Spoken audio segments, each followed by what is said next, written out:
Ma'am Sweet, ikwento niyo po sa amin at sa mga nanonood po ngayon, paano po kayo nagkita ni Sir Hero Wu? Nagkakilala po kami sa Shuangma Industrial Park sa Dasmariñas, Niog po, Cavite. Doon po kami nagkakilala. Ibang company siya, tapos sa iba din akong company. Siya po ay employee rin ng ibang Pogo? Yes po. Parang okay naman kami, tapos parang jowa na talaga, ganun. Tapos doon ako na uwi sa room niya habang kami nung time na yon. Tapos yun, nakabuo kami. Tapos nung time na yon, pinaalis na ako ng boss ko na sa work kasi buntis na ako, nalaman nila na buntis na ako. Tapos yun, parang nagdududa na siya, ganun. Tapos parang tinatakwil niya ako. Dinay niya po na siya ang tatay ng Nung una, dinideny niya. Pero hindi, sabi niya, di pa daw siya ready tanggapin kasi bata pa daw siya, ganun. Yung parang wala pa daw siyang plano. Every month, 10K lang po yung binibigay niya sa pagbubuntis ko. Nakitira pa po ako sa sa kaibigan, kung saan ako nakitira para lang ako survive, ganun. Tapos nung nanganak na po ako, hindi man lang siya bumisita sa ospital. Pero pumunta siya, kaso nga lang may dala siyang mga kasamahan niyang Chinese. Tapos pinaliwanag sa kanya ng doktor na permahan yung birth certificate. Opo. Tapos, pinirmahan niya naman po? Hindi pa po. Almost 1 year po akong naghintay para permahan niya yung birth certificate. Sabi ko nga mag-paternity test lang tayo. Una pa lang sinabi ko na yan sa kanya na mag-paternity test kami, pero hindi siya pumayag kasi sabi niya anak niya daw po yan. Tapos ngayon hinaharas na nila ako na mag-DNA test na lang daw. Pinirmahan niya naman, di ba? Eventually, after 1 year pinirma at na-register na po. Yes po. So, yung paternity test, useless na kung gagawin pa natin. Kasi in-acknowledge niya na po yung bata. Yan yung pananakot nila sa akin ngayon eh. Tapos nag-uutos siya ng mga tao para pumunta dun sa tinitirahan namin ngayon. Sabi nung babae na nakita namin sa CCTV, sabi niya kasi bababa daw kami para isasama daw kami sa police station with lawyer daw po ni Hero, then para gawing witness sa DNA test dun daw sa hospital. Sabi ko, saan na hospital at saka saang police station? Hindi nila masagot-sagot yung mga tanong ko eh. May mga threat po siya sa akin eh. Okay, sige. Meron po ako ditong nakita na screenshot po ito ng chat nila kung saan sinabi po ni Hero Wu, yung kanyang partner, na I will kill you, then I poison myself, I'm taking you down with me. So definitely may violent intent, no? May gusto siyang manakit talaga. Yung Tapos Hero. nag-post rin itong si Hero, nagsabi na you're suffering from severe mental illness. Tapos nagbibigay daw siya ng 200,000 pesos living expenses every month. Totoo ba yan? Hindi po. Tapos nung nagkasakit ka daw, binubugbog mo siya? She Hindi kept po. hitting me. Even called the police and arrested me. Hindi po. Tapos napaalis ka daw niya. She was driven away. She is very mentally ill. And Yan stole po, 1 million pesos. No, hindi po totoo. Definitely not. Di ba? Nung sinundo kayo ng police, police talaga, nandun sa harap ng apartment. Isang pulis lang po daw, kasabi ng kaibigan ko kasi sabi niya huwag kang bumaba. Nakuha niya po yung pangalan ng pulis na yan, ma'am? Hindi po kasi natatakot din yung kaibigan ko. Sabi niya baka madamay daw siya. Sabi niya puntahan ko lang sa baba, kahit picturean ko lang, tapos kinabukasan, hingiin mo yung mga CCTV kahit ipa-review mo. Kaso yung sasakyan na sinakyan nila, hindi maaninag yung plate meron number. po kayong CCTV, nakita yung chopper, yung nameplate ng police. Yun po kasi nasa labas O daw po. itsura niya, ma'am. Bakit ko sinasabi to? Kasi maraming police kilala dito sa atin, nagmo-moonlight sa mga Chinese. Ibig sabihin, rumaraket. Instead na asikasuhin nila yung trabaho nila. Hindi nga nila masagot yung police station tsaka Ma'am, anong pagkakaalam niyo sa immigration status ni Hero Wu? Expired na po yung visa niya last November 2023. Alam niyo po kung anong kumpanya ng Pogo ang pinagtatrabahuhan Hindi niya? po kasi hindi naman po siya nagbibigay ng company. Alam niyo po kung saan yung address kung saan nagtatrabaho? Sa Pasay na po siya ngayon eh. Sa Century sana sila. Century Peak Tower po. Tapos na-raid po kaya wala na sila dun. Okay. Pwede nating magawa. Immediate, no? Kasi malamang papahirapan ka ni Hero Wu.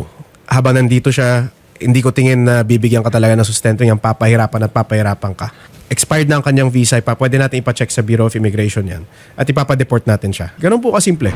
Hi, attorney. Hi. Magandang hapon po. Hi, Ma'am Dana. Sa inyo. Rapat lamang na mabigyan po siya ng support ng foreign nation na yan kung siya po ay nabuntis.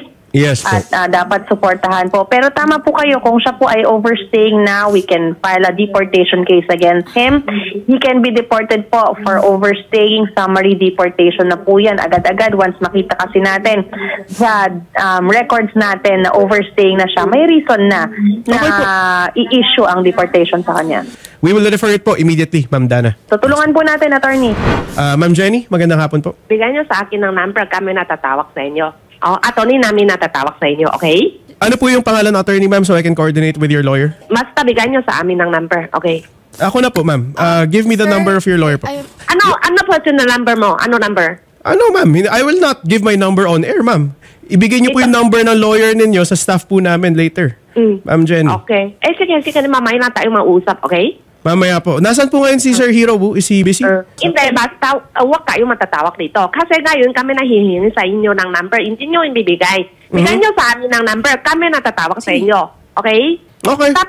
Tapos huwag natatawag ng dito. Okay po, ma'am. Okay. Bigyan mo sa akin number. Ako ni Lista. Ano number?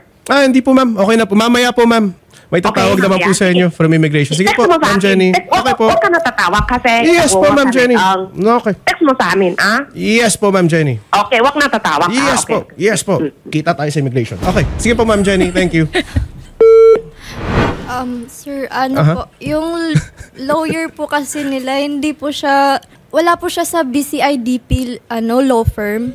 Si Attorney Paulo de la Rama. I'm not one to doubt yung pagkakakilanlan ng kapwa ko abogado. Pero, tumatawag si Hero. Tumatawag ba siya? Siya ba yan? Good afternoon, Sir Hero. Si Attorney Gareth Dungol po to ng Wanted sa radyo. Hospital address, message you for me. No. We will go. Mag-message daw ako sa kanya. Oh, I'll tell Sweet to message you?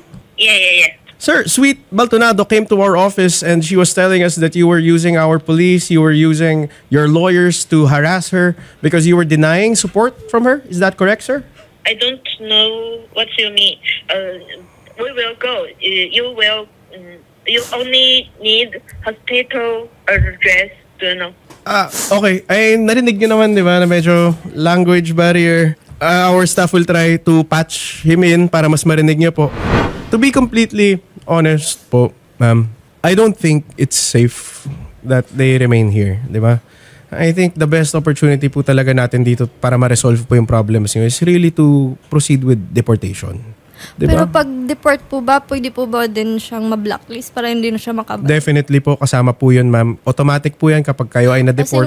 Sabi niya, may boss will pay me na daw eh. Para mag-regret daw ako. Sabi niya, babayaran daw siya ng boss para mag-regret daw ako. Babayaran Ibig siya sabihin po, parang may babayaran siya mga tao yung gano'n na gagamitin para sa akin. Sino ba po yung boss niya kung nakikilala nyo? Hindi ko kilala yung boss niya eh. Yun nga po ang problema nila. Huling sona, sabi na ni PBBM. Kaya nga ibaban na po yung Pogo eh. Kasi ito po yung nangyayari. Naharas po kayo. I think it's the best choice dito is talagang paalisin na natin siya. Because it's your safety, it's your child's safety po. Diba? Sabi ng legal counsel niya, ako daw po yung mismong makukulong. Kasi para daw po, custody ng anak ko mapupunta sa kay Hero po. Yun yung sabi ng legal counsel niya. Nakausap niyo po? Nakausap niyo po in person yung legal counsel niya po? Through chat sa WeChat lang po. May number po kayo ng legal counsel niya, ma'am? Meron po. Then I will talk to the legal counsel na lang po, ma'am. Siya po ay Chinese din po. Chinese? Does he Yes have authority to practice law dito sa Philippines? Yun po yung pinagtataka ko kasi ginamit nila yung BCIDP.